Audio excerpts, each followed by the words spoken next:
John Altman. I'm at the Australian National University.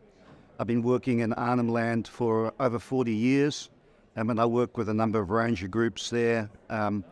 Basically also working with some foundations, particularly Garagat Gundje Trust, that supports ranger activity.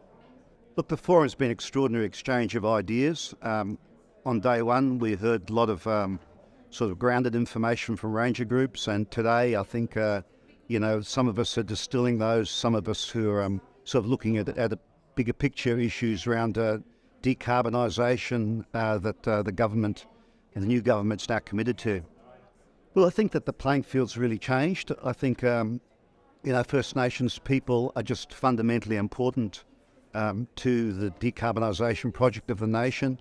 I use the term that I think that if Australia is going to decarbonise by 2050, we need to decolonise. By that I mean that we need to devolve control of what happens on First Nations lands to Indigenous people. A lot of people don't understand that at present more than half of the Australian continent's under Indigenous ownership, and more than half the Indigenous protected areas, or Indigenous protected areas constitute more than half of the conservation estate.